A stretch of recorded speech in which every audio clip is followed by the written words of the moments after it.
Evelyn. Welcome to NexTrack's Coffee Chat series. We're so happy to have you here. Evelyn Levinson is the Director of International Admissions at American University in Washington, D.C., and is joining us here today to tell us a little bit more about life at American. First of all, thank you so much for inviting me to this great opportunity. And I look forward to sharing a little bit more about AU, answering questions. And just to reiterate what a pleasure it was to host you when you visited our campus a few weeks ago and saw with your own eyes who we are and the kind of atmosphere we have at our university. Yes, thank you, Evelyn. I had such a fantastic time visiting AU. I know I was visiting when a lot of students were off and back on vacation, but just roaming around the beautiful campus with an AU Global Scholar made it so worth my while. So thank you for organizing that and for having me at AU. My pleasure, and always the door is always open. Thank you. So getting right into it, Evelyn, tell us a little bit about what makes American University special. Well, thank you. I actually have been at American University now for over 15 years, and I absolutely love the campus that we are, the university that we are, for very specific reasons. First of all, it is a very inclusive, diverse, international, global university that welcomes students from all 50 United States, as well as 110 countries around the world. So we are very committed to being open to the qualified students that are looking to apply to AU. My specific specialization is the undergraduate side of the house. So for bachelor's degrees, but the university also has master's, PhD, law degrees, and other types of courses. So I think what makes AU special for me, one of the things is that it is a university of community. It is a very welcoming, safe, inclusive environment. Students don't feel out of place at AU, they feel very welcome. And that is especially true for our population from around the world. We have a lot of students who are from South Asia, various parts of South Asia, and of course, India as well. But we also have students from Latin America, from Canada, from Europe, from Africa, from the Middle East and East Asia. So it is an inclusive, diverse community. It is also a very safe campus located in one of the most elegant, beautiful neighborhoods of Washington, D.C., where all of the embassies of Washington are located. So the safety factor, together with the fact that the uniqueness of being an actual traditional campus that is still in the middle of Washington, D.C., in a suburb, not downtown, but a beautiful suburb, is special. Not every university in the capital of the United States has this combination of access to everything, the government world, the business world, the arts world, the science world, and still be a campus that has this sense of community. So I think those are some of the special things. In addition to that, we are a university that welcomes students to pursue different subjects, different majors. So we are not requiring them to dive into one topic right away. We want them to explore. We allow them to change their minds. We love students who may love neuroscience and ballet, and they can do both sorts of majors at AU. So there is a lot of flexibility, but at the same time, the academic integrity of AU and its standards are very high. So we're looking for students who care, who are passionate, who want to give back to the community, and it could be in many, many factors, and who also want to try to be good ambassadors for their countries to AU while they're on our campus. Wow, you summed it up so well. So, for all the potential AU students, I think what Evelyn just said really summed up why AU would be a good fit for you. Moving on with a lot of students starting to work on college applications and college essays, I'd love to learn a little bit from you, Evelyn, on how important the writing supplement is to AU and how can students put their best foot forward. Right. Well, thank you, first of all, for asking that question, because for us, it doesn't matter if a student is going to do sciences or humanities or social sciences or communications or business or government or whatever. Writing well is extremely important. And we begin to assess that writing ability not only during the application process, but actually during the inquiry process. When students communicate with me by email, I begin to get a sense of how they write in English in their emails. So if a student writes an email in a style that looks like a text message, a lot of abbreviations, punctuation is incorrect, lack of capitalization, I consider that sloppy, and that will be a notation in their file. So good writing is extremely important, but it begins during the initial communication stages with us as well.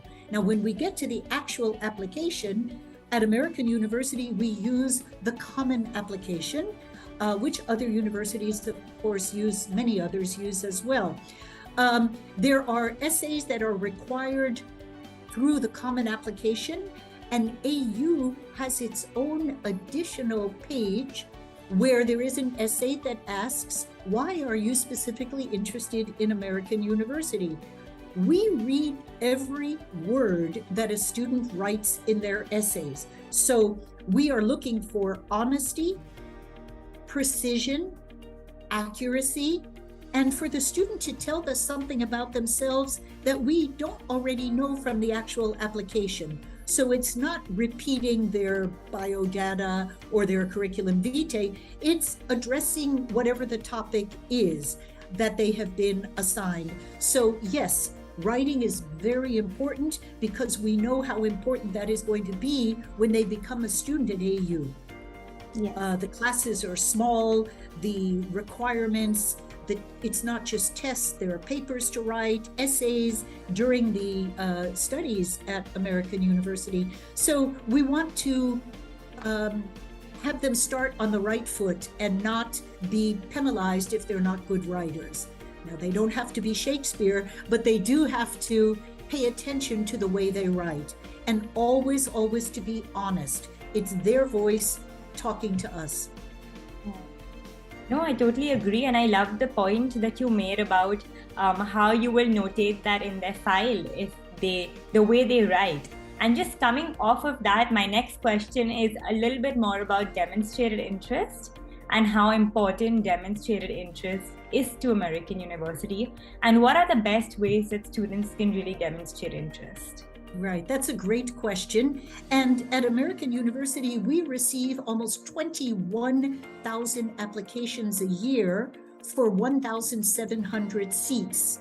So besides being academically qualified and a good writer, we hope, someone who can express themselves well, we are looking for students who show us in some ways that they really are interested in AU. But more important than just being interested, demonstrating to us that they understand who we are. We want to get to know them, but they have to show us that they know who we are too.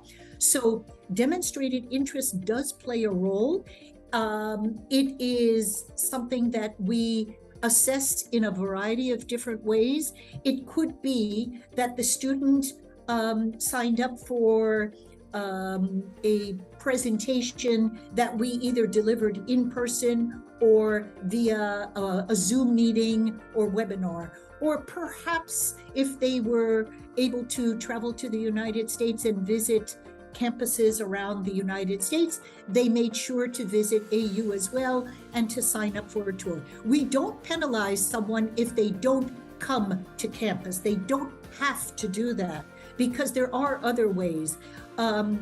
Students can also write to us and ask questions showing that they have done their homework first. So for me, it's very important that a student doesn't just ask me something that they can read on the website. They may say, you know, I read the instructions, I read this, I'm specifically interested in business and filmmaking. Is this something I can study at AU? And then they ask more interesting questions along the way. So showing that they are interested can be demonstrated through communications, doesn't have to be in person. At the same time, there is a question on the Common Application AU page that asks, why are you specifically interested in American University? And that answer, we are looking for them to be very specific.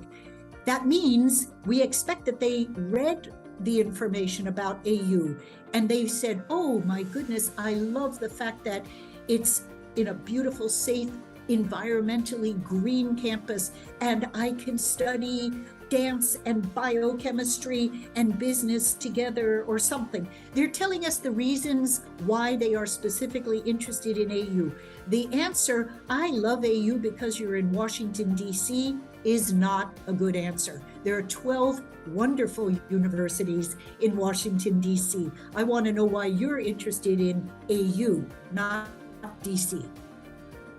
I so agree with that. I think students need to do their homework. And I think one thing that has kind of emerged from the pandemic is accessibility to information. And all our students have so much access that they should make the most of when writing those why college essays. Absolutely, absolutely. So again, you know, we're looking for honesty at all times. And we just want to know that they know who we are. If a student writes in their essay, for example, I really want to come study at American University because of your amazing mechanical engineering department. Well, the first thing I'm going to say is, no, we don't even offer engineering at our university. You did not do your homework, student. So that would show us right away that they have no idea who we really are. So my tip would be, do your homework, ask intelligent questions, and don't be afraid to also maybe find out if they can connect with a current student to ask more questions. And we will make that effort. So we like students who show that they're interested, but we like them because they have researched who we are before they make those initial questions happen. Yeah, thank you. And you know, again, my questions are following up one after the other. When students write a lot about their why AU essays, they do a lot of research into the 200 clubs that are at AU. What are some of the most interesting clubs, Evelyn? We'd love to hear from you. Sure. Well, we have lots, you know, I think the beauty of clubs at American University is these clubs are started by students' ideas. They are not started by staff or faculty. We have 200 something different kinds of clubs because a student somewhere along the line had an idea that they wanted to start something. So one point to keep in mind is that if a student is looking at AU and checks our clubs and sees that they are part of an activity right now back home that we do not yet have, this is something that they could, there is a process, petition to establish a club in a topic that we do not yet have, if it's something that is of interest to them. But currently, some of the more popular clubs, and they're all over the map, but just some examples, the MUN Club, for example, the Debating Club, which is we're one of the top debating teams in the United States. Cultural, linguistic clubs. We have the South Asian Students Association. We have the Cooking Club. We have the Dance Club. We have a very unique club called the Beekeeping Club, because we are, again, very committed to environmental issues and sustainability.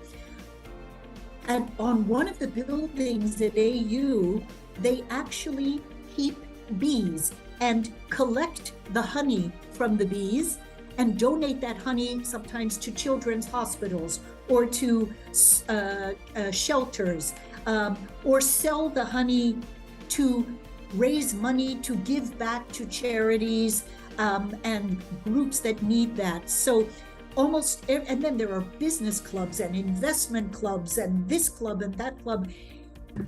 There's everything, honestly, available. But the most popular ones, I would say, will be there are things that are connected to leadership, to international relations and politics, but things like beekeeping, dance, environmental sustainability, photography club, et cetera, et cetera. So if you have an idea for a club, you can start that club at AU if it doesn't already exist. Wow. That the beekeeping club is so interesting. I don't think I'm ever going to forget that. And it's very sweet. It's very interesting that there are students around the world who actually are active with beekeeping, because that is so connected to the nature cycle. And some of them I have met in different parts of the world. When I tell them we have a beekeeping club, they jump up. Literally, one boy jumped up from his seat in a presentation I gave in Panama, and he said, "Oh, that's so cool, because I collect and I do things with bees myself." So you never know where a student's passion may come from, but we want to turn the passion that they have and the love that they have for something into an idea and an action plan that will hopefully help others. So no matter what they do, it is the idea, how can we pursue the things that are fun that we like to do, but also try to help others who might be less fortunate. It's that nice balance between having fun and thinking of other people. Awesome. That's so interesting to hear. Coming to our next question, Evelyn, a lot of students talk about the location of American University and the fact that it's surrounded by all these wonderful embassies. What kind of access and opportunity does this bring to AU students? Sure. Well, we are truly very fortunate to be in the nation's capital. And for some people, when they think of a capital of a country, they're thinking of a huge city that is, my goodness, a Delhi or Ankara or Athens or Rome. Washington, D.C. is very intimate, and it's a small place, but it is the nation's capital. So yes, the embassies are literally around us. The ambassadors' residences are the Korean ambassador, the Swedish ambassador, and the Japanese ambassador live about 3 minutes walk from AU. Having access to embassies and the business community, which is a very vibrant community in the Washington area, the science research community, the communications community, of course, the non-governmental organizations, politics, US and international, all of these entities are at our fingertips. So one of the things that, especially for the embassies, that's kind of unique and cool, a tradition that we have at American University is that our students celebrate Halloween, which is an American holiday on October 31st, and they go trick-or-treating at the embassies down on Embassy Row. And the embassies know that our students are coming, and they prepare sweets and traditional foods from their countries to give to the students as they go from embassy to embassy, literally knocking on the doors during Halloween. So that's one kind of fun tradition. But in addition to that, we have ambassadors who are professors at AU. We have access academically.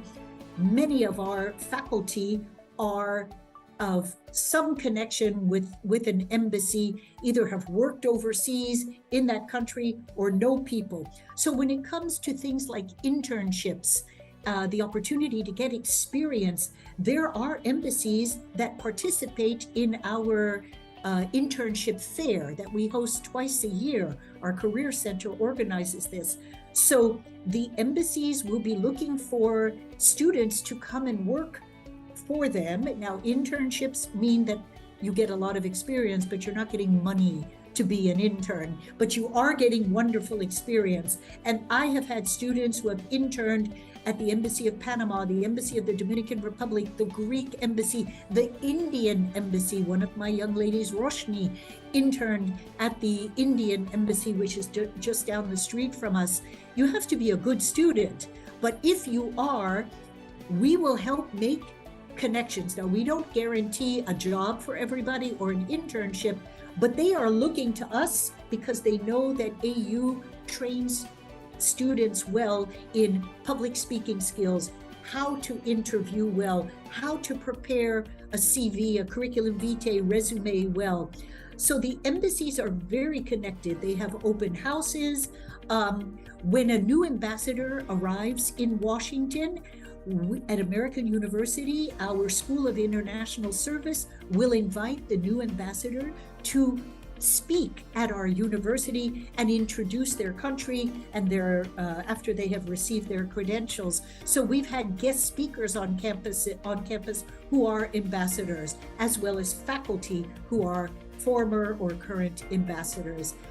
So, you know, we call Washington our laboratory. We're connected all the time in the business, the governmental, the political, the diplomatic, the artistic, and the scientific world.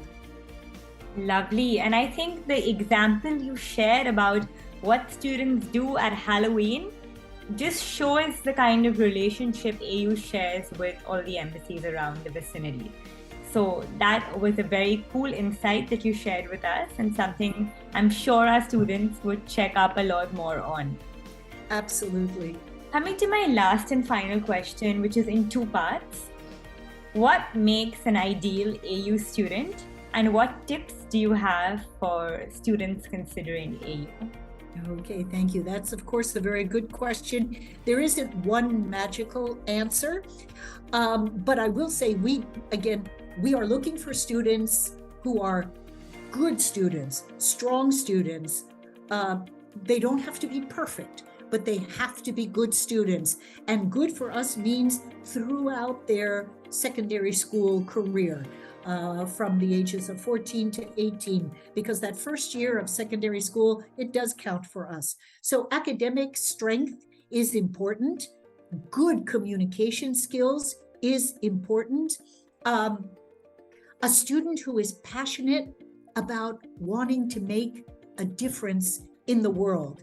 And again, it doesn't have to be through politics. It could be a student who wants to try to do research in Alzheimer's and find a cure because their poor grandfather or grandmother, suffered from it and they've seen it firsthand. We're looking for students who are sincere, who are passionate, who are committed to positive change, who are curious, who are academically strong, good communicators, and who genuinely feel that they are could be a part of our community as well.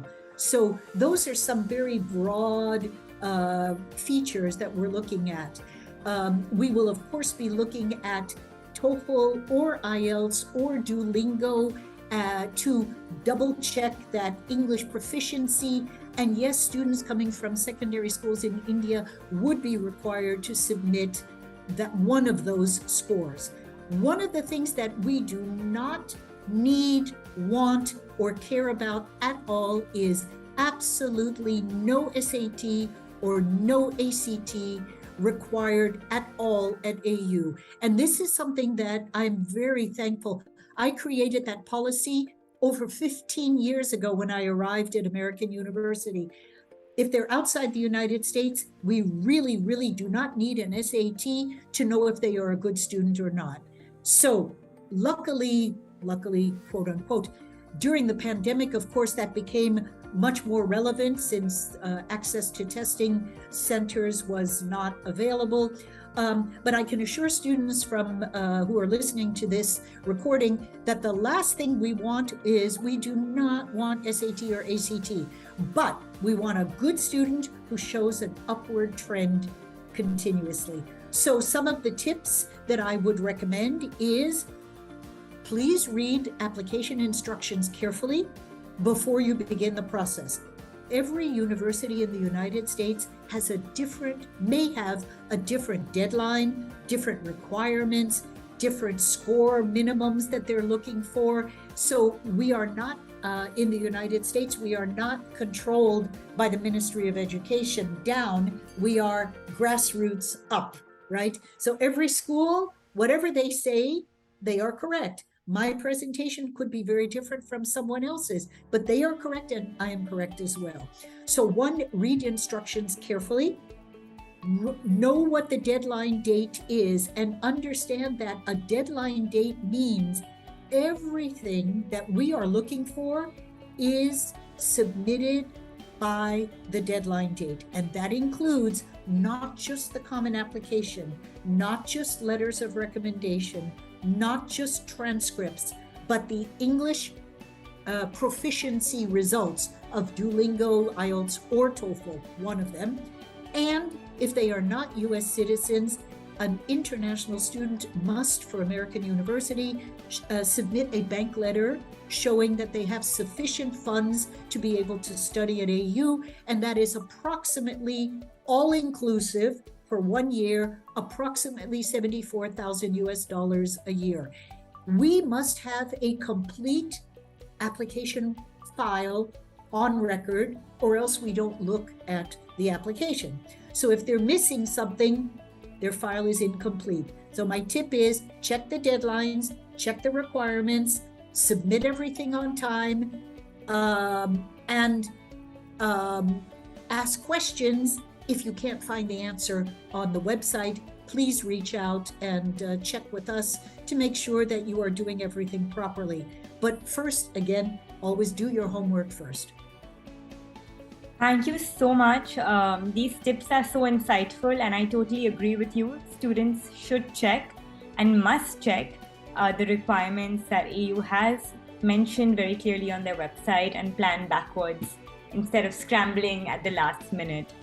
Absolutely, absolutely. I feel sorry for those students who think that 2 days before the deadline they can get started. That's probably the most incorrect assumption a student can make, and it's not fair to them or their parents or their counselor, because you cannot do something in 48 hours that normally would take a couple of months, at least 2-3 months of slowly planning ahead of time. So plan ahead, be honest, do your homework, and try to find something about AU that you think would be exciting for you. And remember also that we love students who are not 100% sure what they want to study. If you love a few different things, you can take your time at AU during the first 2 years until you have to make a decision. So don't feel stressed or obligated. Explore, keep your eyes open, and we want you to have a good time and also be a great ambassador for your culture while you're at AU. Thank you so much, Evelyn. Thank you for taking the time out to chat with us today. We really appreciate it. It has been a pleasure, and I wish all of your students good luck, and certainly look forward to staying in touch. And thank you again for this great opportunity. And I know you will share some of the resources I provided so that students can start to get a feel of who we are. Good luck to everyone, and I hope to see some of you in August 2023. Thank you. Thank you. Bye-bye.